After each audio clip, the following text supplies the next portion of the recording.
this week, or not that much earlier, a couple days ago, I hopped on TeachersConnect, and there is a teacher. I don't have my Chromebook with me, but her name is, I believe you pronounce her name Callie, and it sounds like this is her first year teaching. And I'm gonna read her post because I thought, wow, that just goes to show that no matter how much experience you have teaching, that we're all kind of in the same boat.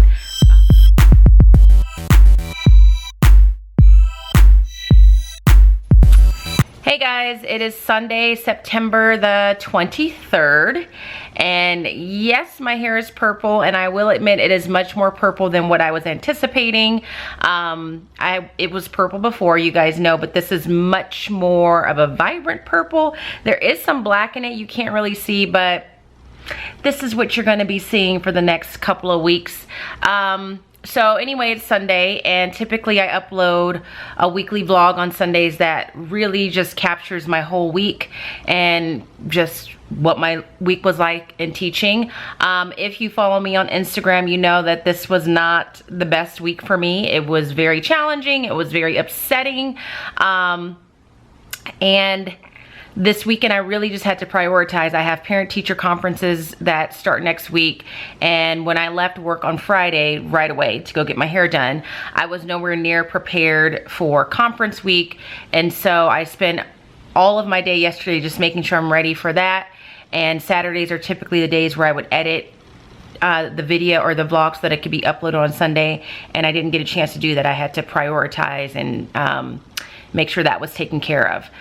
But I wanted to come on anyway and just do a quick sit down, like just rehashing my week. I have footage from the whole week. I just didn't get to edit it, which is unfortunate because there were a couple of outfits that I really did like that you guys won't see until I happen to wear them again. But I decided to hop on, to let everybody know that I'm okay. Like, I think some of you were really concerned.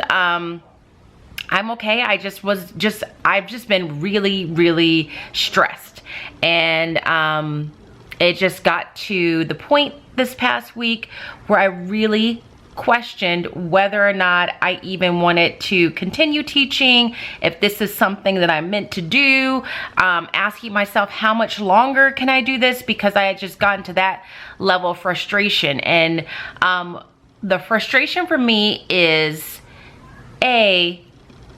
I want to do my best. Like, I want to feel like I'm doing my best, and it really bothers me when I feel like not only am I not doing my best, but I'm not even equipped with time, resources, or the things that I feel like I need to do my best. And that was one of the feelings that I had this week that led to me questioning whether or not I should teach. So I was frustrated by the fact that I have some students in my classroom that need a lot of support and a lot of resources that right now I just don't have to offer them, because there's paperwork that needs to be filed, or those hoops that need to be jumped through, or we got to wait for some documentation from this place or that place. And in the meantime, I'm sitting in my classroom seeing these kids just daily just slip a little bit further down the crack, and that's frustrating. On top of the dynamic of this class this year is not quite as mature as the class had last year, so you're just dealing with the general need to kind of manage this class a little bit more and be a little bit more corrective with behaviors. So that, coupled with the more severe issues I have, is just really exhausting. So I have a couple of students that need a lot more support than what they're getting now, and I'm trying everything in my power to expedite that process. But there's hoops that have to be jumped through, and there's paperwork that has to be filed, and there's paperwork that has to be collected, and in the meantime the kids are just in my room struggling. And there's only one of me, and there's 26 kids, but I have a good 4 or 5 students who I'm extremely concerned about, plus, you know, a handful of students that I'm generally concerned about.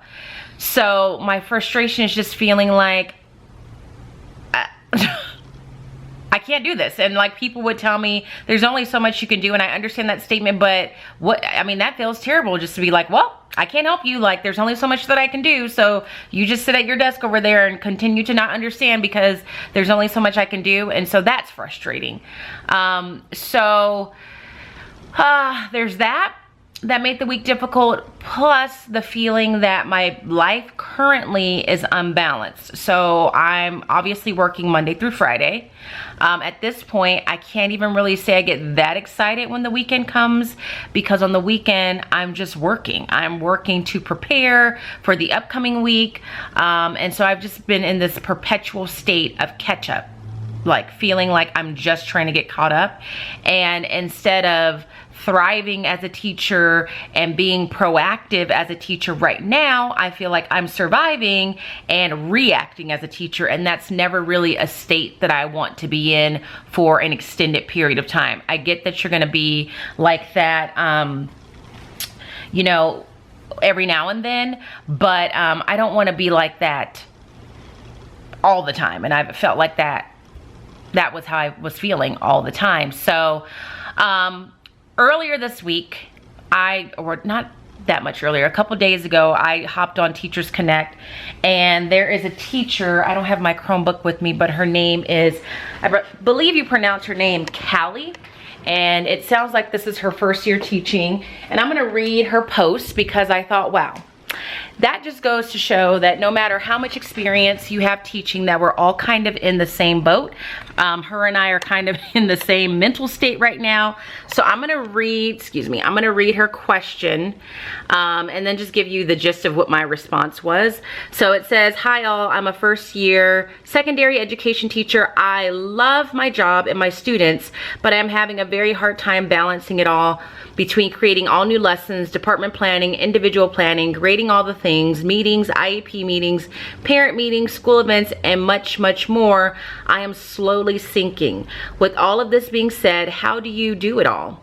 How do you keep yourself organized so that all of the most important things get done each day? I am an extremely organized person, and even I am having trouble keeping track of it all. So I'm not gonna read you the whole response that I sent her, but I felt like I needed to respond to that post because she's a first year teacher and I am a 14th year teacher, and we're pretty much expressing the same sentiment. So number one, if you're a new teacher out there, that feeling is very common. So one of the things I said to her is that's just a nagging feeling that we're all going to experience at different times. You tend to feel that way during certain times of the school year, certainly at the beginning of the school year because it's a little bit more hectic, a lot of times at the end, and then there's times where you feel a little bit more on top of it than others. But there is no clean-cut answer as to how to balance it all, because I don't think any teacher out there truly feels like they've got it down, like they are doing everything the right way in all aspects of teaching as well as their lives. So I kind of let her know that it's not you, it's just the nature of the profession. And some of the other bits of advice I gave her is just, I think a lot of times newer teachers feel like they have to volunteer for every event, take on every additional task, say yes to everything. And a part of me gets it, because you do want to make a positive impression on your administration and the district, but at the same time, being a new teacher in and of itself is a lot of work, and it's very overwhelming, and you have to be able to kind of pick and choose the things that you go ahead and get yourself involved in. Otherwise, you're just going to burn yourself out very quickly. And then, like she said, as far as getting things done, you really, for me, I have to prioritize what's most important, what is time sensitive, and I just have to kind of get things done in that order. And I'm one of those people that really live in the day. I don't really live like thinking about 2 weeks out. When Liza and I worked together, like, she was one of those people that would be reminding you that progress reports need to go home 3 weeks before they need to go home, and she would start to worry about that 3 weeks in advance. And I'm more like, I will worry about that when it's time for me to worry about that. So what I would say to Callie is, worry about the things when it's time for you to worry about the things, because even the most organized person, I told her, only has so many hours in the day, can only do so much. And that's one of those things that they don't really teach you in your credential program, that that feeling like that is going to happen more often than what you would like. So Callie's feelings are really the feelings that I've been having over the past several weeks. You guys have seen me say that time and time again, and I'm sorry if I feel like a broken record, but it just came to a head this week where I just was so frustrated, so stressed, feeling so ineffective, worthless as a teacher. Like, are my kids even learning anything? Feeling frustrated with myself for losing patience, and frustrated that I'm coming home and I'm working, and then the weekends come and I'm working, and I'm never really resting or just taking a moment to sit down and just relax and enjoy life. And that's frustrating. And I was like, I just want a job where I just go to work, I do my job, I leave work, and then I don't think about that job until I return. And that's never gonna happen with teaching, and I was very resentful of that this week. That was a big source of it. So, the bright spot of this week, and I vlogged about this, but I don't know what's gonna happen with that footage, is Wednesday night was the night that I thought, this is it. Like, this is it. I literally thought Wednesday night, this is my last year of teaching. I need to start making moves to get out of the classroom because I cannot do this anymore. And I went to bed feeling that way, and I woke up Thursday morning feeling that way. I went to Orange Theory. I was in a bad mood. I tried to work out to get the stress away. That didn't work. And then I got to work, and the bell rang for us to go outside, pick up the class to get the day started. And I left my classroom, went and picked up my class, came back, and there were all these Post-it notes on my door. And at first I was confused because I didn't know what they were. I knew they were Post-it notes, but I didn't know why they were there. And so I got close up on them and I started reading them, and each Post-it note had hearts on it and just nice adjectives describing me on it. So words like smart, one of them said distinguished, which I had never been called distinguished before. I don't remember what the other ones were, but they were all very nice. And so I asked my class if they had done it, and they were confused, and then they were like, no, we didn't do it. And then Mrs. Bell, who was my room mom last year, happened to be walking by, and she's the type of person that would do something like that. And so I asked her if she had done it, and she said, I have no idea what you're talking about. I asked all my aides, they didn't do it. I texted a couple people that I thought would do it, because the thing is I left my room when the bell rang at 8:10. By 8:15, when I got back to my classroom with my students, those Post-it notes were there. So it had to be someone that knew my schedule and was quick enough to get there, put them on the door, and then kind of run off. And so that night I sent out an email to the staff, just kind of explaining that this is what happened to me, that it came at such a perfect time because I was kind of in a low spot. And you know, I still don't know who did it, but if it was you, let me know, because I'd like to give you a hug. I put it on social media, and to this day I still don't know who did it. But I am not one that's very emotional, but that, I mean, I almost started crying in front of my class because that came at just the right time. Had I not gotten those Post-it notes, I really don't know what kind of teacher my class would have had on Thursday, because I was in a real bad state, and those Post-it notes immediately turned my day around. So I still don't know who it is. If you did it and you happen to be watching, thank you so much. I don't know. It's like they just came from the universe. It's like God came down, put those on my door, and then went back to heaven. So, but yeah, so I have spent my whole weekend just regrouping, getting ready for conferences, and just kind of mentally restructuring some things in my classroom, thinking about things that are working, thinking about things that are not working. I knew I would spend my whole weekend working, and I'm fine with that because it's just something that needs to be done for my mental sanity. This year, I mean, brace yourselves. This year might be a school year where I actually eat my lunch in my room and try and work through it, for a couple of reasons. Like, this year has been so hectic that when lunch comes, the thought of being just in a quiet space for 40 minutes by myself sounds very refreshing. So that's one reason. Secondly, I'm just trying to buy myself some time so that I can leave work at a little bit more of a reasonable hour and maybe do a little less work on the weekend. So I'm going to experiment with seeing if working through lunch kind of helps with that. And thirdly, honestly, I just enjoy the space in my classroom, and for whatever reason this year, I just feel like I want to be in there at lunchtime. I'm not saying that I'm going to do it every day for the whole year, but I know that I will spend more time in my classroom during lunch than I have in years past, and I think that's okay. That's something that I think I need to do just for my mental sanity right now. And I told my team that, and Peggy's fine with it because she might be doing the same thing because she's overwhelmed with just being a newer teacher and all the things that come with that. And Jenny is telling me, you know, do what you need to do for your own sanity. And so, yeah, but I just wanted to get on to let you guys know that I'm okay. I'm in good health. Everything in that regard is fine. I just want to feel like I'm doing a better job reaching those students that need me the most. And at this point, although I feel like I'm doing all that I can do, everything that's within my power, I'm just discouraged because it's taking so long to get them the support that they need.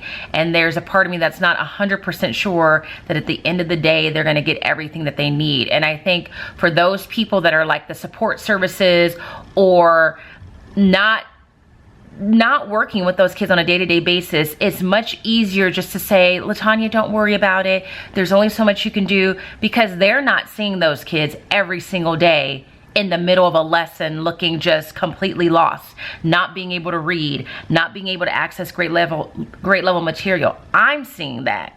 And watching a kid having to go through that and not being able to help them as much and as often as they need the help is very frustrating and very difficult to accept. Because who wants to see a kid struggling? So I'm going to continue to fight and advocate for my kids and figure out what I can do and what's within my power to change and do as much as I can. And I'm not going to let the school year defeat me. I know I've said that many times, but I really felt defeated last Wednesday when I was like, this is it. I'm not teaching anymore after this. Like I need to file my retirement paperwork now, was really how I felt. So I wanted to get on and say that, like, I'm fine. The week was just extremely difficult. But I'm in good health and I'm feeling much better today than I was earlier in the week. And I just wanted to acknowledge that question from Callie, because I want her, as well as other newer teachers, to know that it's not you. And it's not just because you're a new teacher.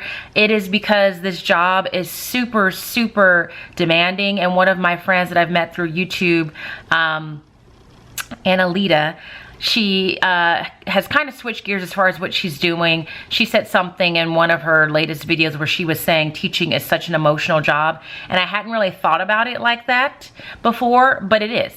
It's a very emotional job if you're very invested in making sure that you're doing the best that you can as a teacher, and that you're pushing your kids to do their best, and that you're teaching with integrity. And it becomes very emotional when you feel like things are interrupting that from happening, when things are getting in the way of you feeling like you're being the best teacher you can be, or things are getting in the way of your students being able to learn and access material. It is very emotional, and it becomes exhausting because of that. So I'm not sure when this video will go up. I'm gonna go upstairs and just very quickly edit and upload it to YouTube. It's obviously gonna be a very raw video. It's Sunday, I'm just sitting here on my couch. There's my mess of work that I've been doing all weekend. But I wanted to just say hi and check in, and I will see you guys tomorrow morning. I'm gonna reattempt to vlog again, and hopefully I'll be able to upload a regular weekly vlog for you guys this coming Sunday. But aside from that, thank you so much everyone for the support and the encouraging messages that you've sent me through Instagram as well as on YouTube. I really, really, really do appreciate it. If you're in the same boat as me and you are struggling and you are questioning your choices to teach and why you're doing it, just at the end of the day, we all went into teaching because it's an important job. It is a service to society, and because we believe that kids should be properly educated. So just hang in there and know that I'm right there with you. We'll get through it. So have a great week, everybody. I will talk to you soon. Bye.